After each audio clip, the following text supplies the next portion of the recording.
Como nasceu a disciplina Oficina de Estudos, a Arte e a Ciência da Meditação, oferecida no CCMN da UFRJ desde 2019? Muitas pessoas têm me perguntado isso, então eu resolvi gravar esse pequeno vídeo, contando a história desde a fundamentação da disciplina, sobre como ela está associada com a construção do livro-blog Dhyana Bindu Bhagavad Gita, ou seja, o sublime canto do Senhor sobre a arte e a ciência da meditação. Esse é o nome do livro-blog. O projeto nasce como uma consequência natural da minha tese de doutorado, Shraddha in Bhagavad Gita, defendida em 2007 na McMaster University. Logo em seguida, eu iniciei o pós-doutorado, realizado na UFRJ entre 2008 e 2011, visando a aproximação com a cultura da Índia e com as práticas de meditação, por meio do estabelecimento de parcerias com as universidades indianas. E encerrado o pós-doc, eu pude dar sequência a esse sonho de idealizar e introduzir na UFRJ uma disciplina que abordasse a arte e a ciência da meditação. E foi assim que nasceu a ideia de construir a história da arte e da ciência de meditação a partir da Bhagavad Gita. Porque a Bhagavad Gita, a gente sabe, ela pode ser lida como um tratado sobre a arte e a ciência da meditação. Quer dizer, isso é uma espécie de ovo de Colombo. Nunca ninguém afirmou isso, Mas isso fica claro. E uma vez que a gente afirme, ninguém vai pôr isso em xeque, porque fica uma coisa quase que uma verdade auto-evidente. E isso fica ainda mais claro quando a gente lembra da metáfora da carruagem, descrita na Kathopanishad, e que no contexto da Bhagavad Gita, costumo me referir a ela como Gitopadesha, o ensinamento da Bhagavad Gita. Essa metáfora é a origem de tudo. Ela é a origem de tudo. Eu vou explicar como é que ela nos remete à arte e à ciência da meditação. Lá no Kathopanishad, você tem uma carruagem, essa é a metáfora, e dentro da carruagem, dois personagens. Um é o que conduz a carruagem e outro é o que é conduzido na carruagem.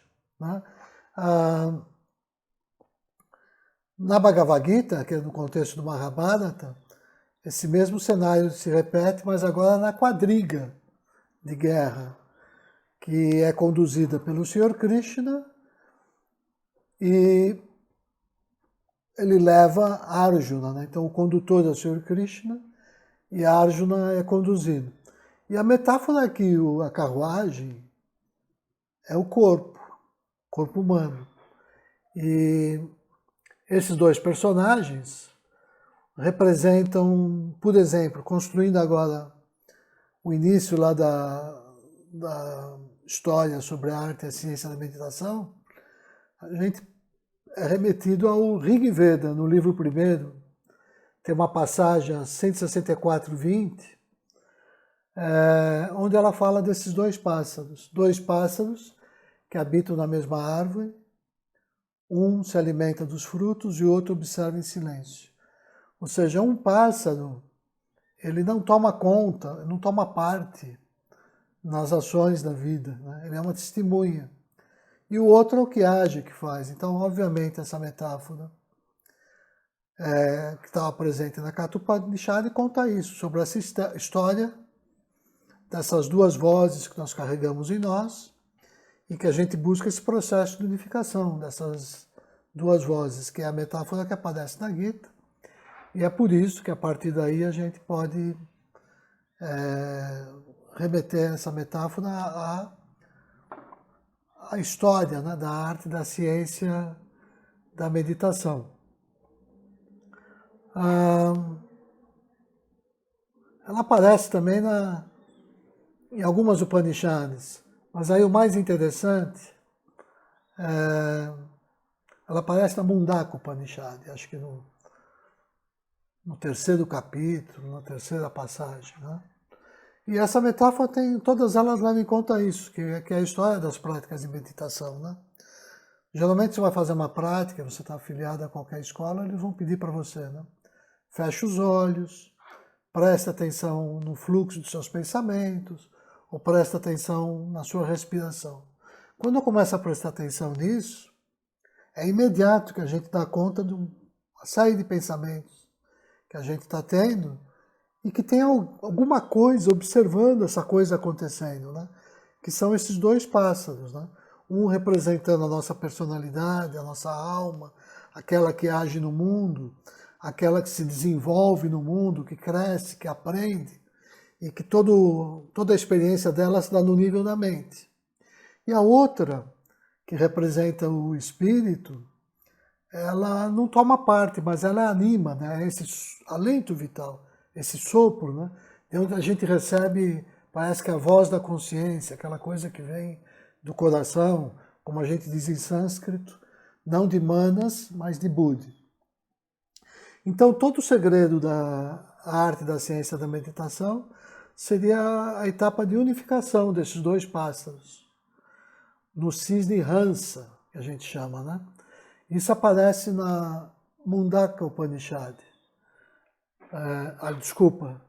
Na Mantrika Upanishad. Na Mundaka ainda a metáfora dos dois pássaros. Na Mantrika Upanishad, logo no início, você já começa a falar nesse processo de unificação, né? Que o Jung ia chamar de individuação do ser. E ali a gente já vai ter ideia, então,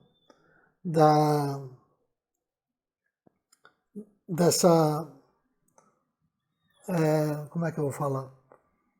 Desse entendimento, porque em sânscrito o cisne significa Hamsa. Então é a unificação desses dois pássaros no cisne Hansa. E a característica desse cisne, né, que é muito interessante, é que ele está associado com o nosso alento vital. Então, com todo o processo de respiração, do pranayama. Porque é como se o som onomatopeico da minha respiração, eu produzisse esse som de Ram, Sa,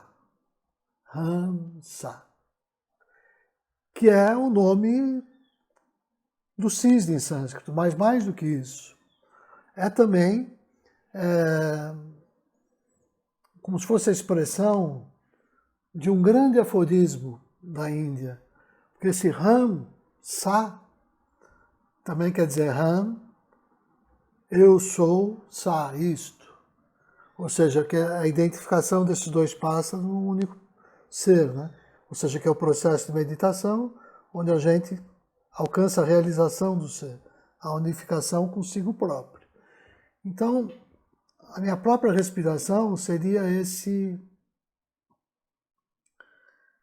mantra natural que eu estou executando o dia todo de uma maneira inconsciente. À medida que eu vou tomando consciência disso, eu vou me aproximando desses estados de meditação. Tá aí a ideia da unificação, né? Então, essa é a história por trás da história, da arte e da ciência da meditação. E é aqui que está, então, dada a espinha dorsal, a grande estrutura para se compreender o desenvolvimento de todas as escolas de meditação. Todas elas vêm desse mesmo lugar. Qualquer prática de qualquer escola tem essa mesma base. Você pode falar em mindfulness, em metabhavana, que é a meditação do amor universal, vipassana, meditação transcendental, Shuddha Yoga, que também recorre a essa meditação do coração e que remete ao amor universal. Aliás, Shuddha Yoga é o sistema, né? Dentro do sistema você tem a Shuddha Dhyana. Tem a meditação segundo Ananda Marga, a meditação segundo os Yoga Sutras de Patanjali, ou aquilo que a gente chama mais hoje em dia de meditação do coração, meditação na ação, meditação andando, meditação no instante, zazen. Todas essas práticas partem da ideia da gente se dar conta da nossa respiração e do nosso fluxo de pensamento. Então, de uma forma ou de outra, todos nos remetem a essa ideia da unificação daquilo que nos chega por Budi e pela mente. Budi e mente são duas categorias difíceis da gente compreender, porque no Ocidente a gente coloca tudo numa mesma estrutura, que é a mente, e no Oriente você separa nessas duas categorias, né? Então, só para dar uma ideia assim rápida, a mente é onde fica tudo que a gente se desenvolve. É o repositório de todas as nossas experiências, é aquilo que cresce em nós desde que a gente nasce. Já de Budi é uma coisa um pouco mais sutil, né? O Budi reflete a luz do espírito puro, que já é perfeito por si próprio. Então é por Budi que você tem refletida a luz daquele pássaro testemunha, que vai buscar a unificação com o ser. Então o Budi se refere a essa faculdade, a qual às vezes a gente se refere como intuição, né? Que representa o espírito. Ou seja, é o lugar também que representa onde estão os nossos dons, que é de onde flui um certo entendimento que é idiosincrático, já parece que vem com a gente, ou nasce com a gente, e a gente no máximo afina a nossa sintonia com isso. É como se o que se desenvolvesse fosse a mente, mas Budi já é essa consciência, de alguma maneira ela já está pronta, a gente só precisa ir despertando para ela. Então, quando eu busco a unificação dessas duas esferas, né, é isso que a gente chama de meditação no coração. Quando eu alinho Manas e Budi, porque Budi representa aquilo que se manifesta pelo coração, né? O amor universal, o sentimento intuitivo, os grandes insights. Então, quando eu faço essa unificação, estou alcançando a realização do ser, estou alcançando o estado de meditação, e posso alcançar os estados de elevação espiritual, das grandes epifanias, dos grandes insights, o estado de Samadhi. Então isso aqui me dá a espinha dorsal da nossa disciplina. É a espinha dorsal. A carne, o complemento, vão ser os palestrantes convidados, né, oriundos das distintas escolas. Então, dessa forma, para oferecer essa disciplina, a gente não necessita de grandes especialistas. Mas algumas pessoas com uma vivência média desse processo de meditação e um conhecimento médio dessa cultura indiana, cultura budista e da Bhagavad Gita. Se eu tenho esse conhecimento, eu posso me preparar para oferecer essa disciplina. Porque a parte mais técnica, mais especializada, são as diferentes escolas com os seus pormenores, as suas particularidades, a gente atende a essa parte por meio dos convites que a gente faz a cada semestre aos nossos colegas especialistas nessas áreas.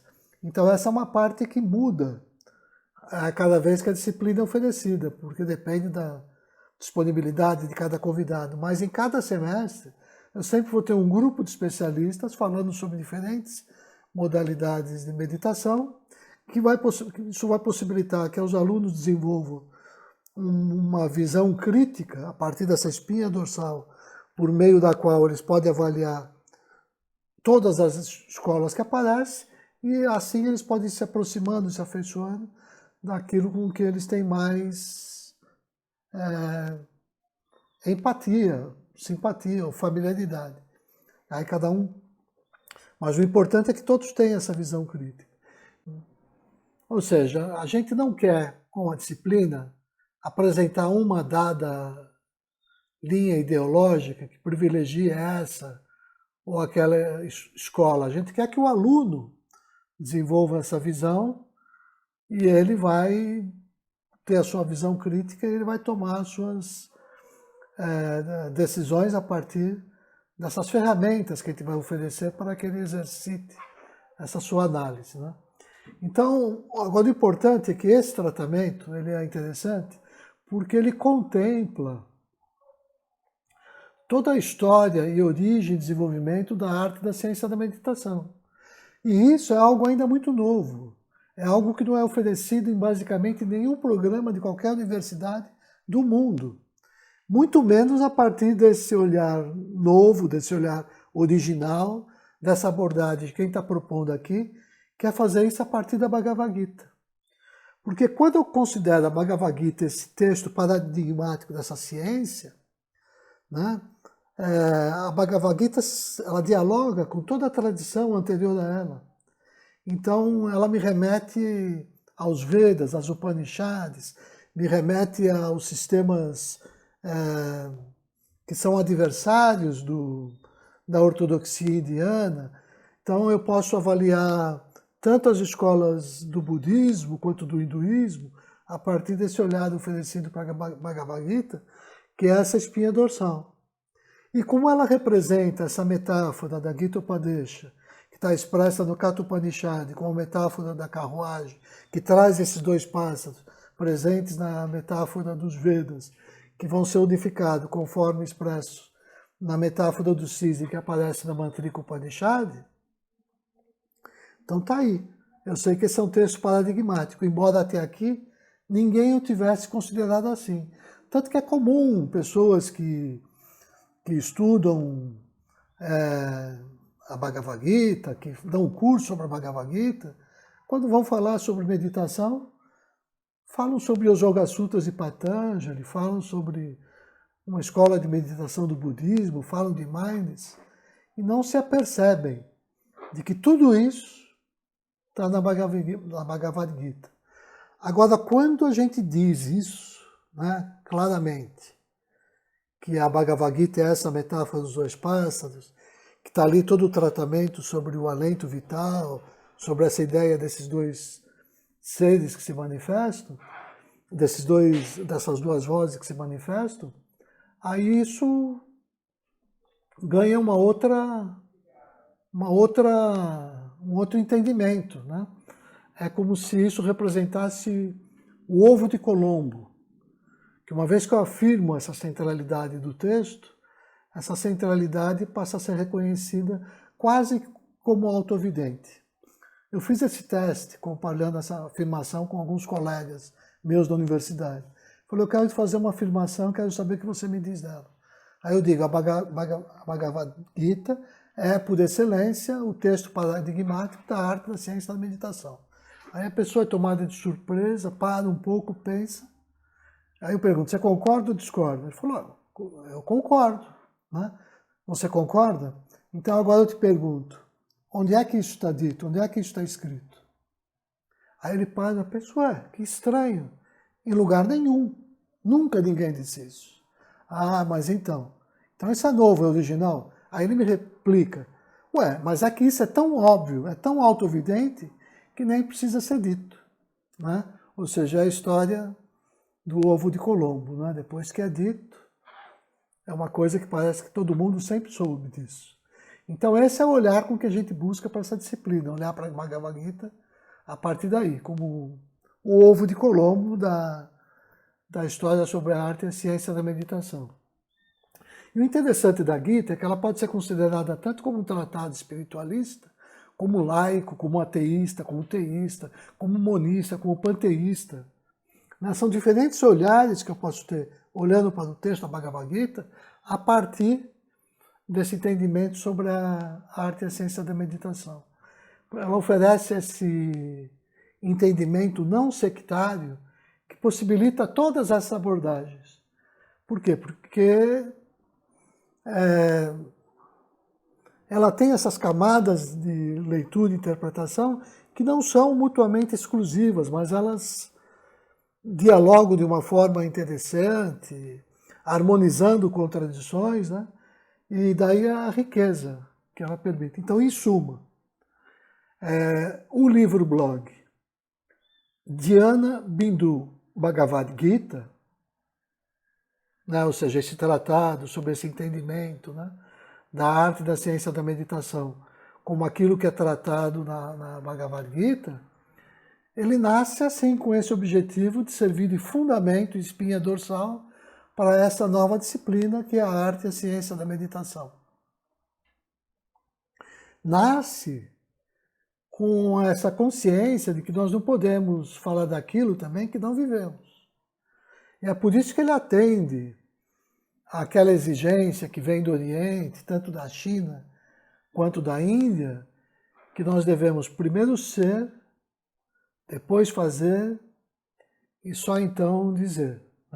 Ou seja, esse estágio de oferecer essa nova disciplina é esse estágio de dizer.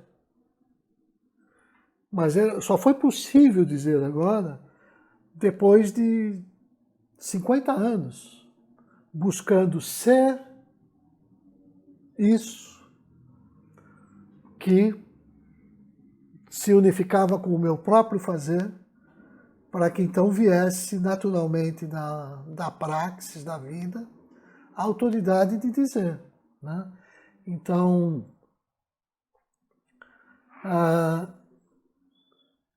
é esse o processo. Foi daí que resultou esse fazer que vai constituir a disciplina a partir do livro-blog. Que esse fazer que expressa o nosso modo de ser, já de muitos anos, que expressa uma certa vivência nessa ciência, né? E que resulta, portanto, numa síntese da nossa experiência objetiva e subjetiva ao longo de todos esses anos de aprendizado e atendendo a todos esses estágios, né? Que das práticas diárias de meditação, aí você vai caminhando para aprofundar seus estudos, até elaborar uma tese que te permite voltar a esse tema. Isso vai dando expressão ao seu modo de ser, né? Sua tese. Depois vem o fazer, né? Que é quando você chega no pós-doutorado, na UFRJ, e que concluído esse processo como reflexão última, né? Você dá origem ao livro-blog, já preparando a fundamentação para constituir essa disciplina e fazer com que ela fosse oferecida na UFRJ. E uma disciplina com essa característica, uma disciplina aberta, genérica, que não se prende a uma ementa muito amarrada e nem a uma única área do conhecimento, como é o caso, sei lá, de mindfulness, por exemplo, que você vê isso nas escolas de medicina, nas faculdades de psicologia, ou seja, uma área ligada à área de saúde, basicamente. Agora, a disciplina que, como a gente constituiu, ela tem todos os olhares. Ela tem o olhar histórico, ela tem o olhar filosófico, ela tem o olhar da prática de realização, e pode caminhar para o de saúde. E ainda é aberta para todas as escolas, porque ela não depende só dos professores que vão conduzi-la. Né?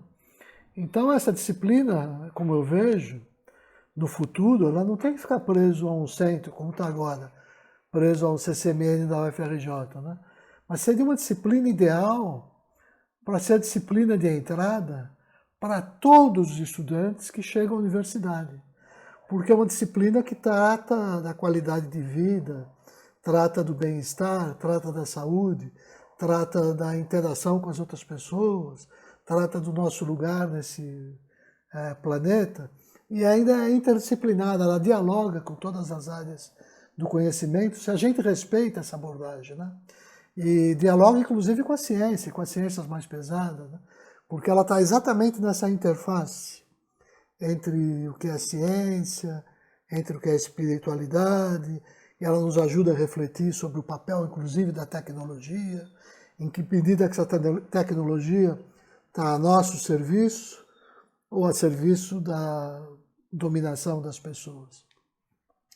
Então é isso que eu tinha que dizer, essa foi a ideia por trás dessa disciplina, e é claro que o meu sonho é ver que um dia essa disciplina, ou alguma desses modos, né, ela alcance todas as universidades. Todas as universidades.